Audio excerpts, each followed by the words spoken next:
Deb, what's the latest out there?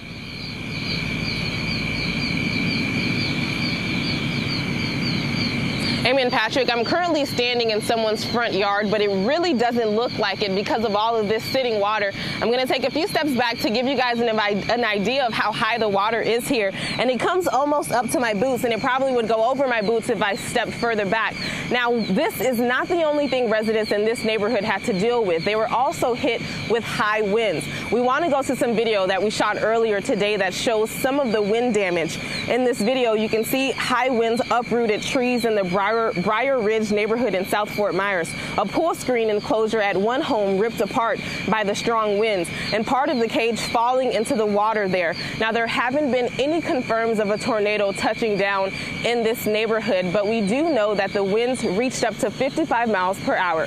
Live in Fort Myers, Deborah Souverain, Fox 4, in your corner. Thank you, Deborah. 4 in your corner.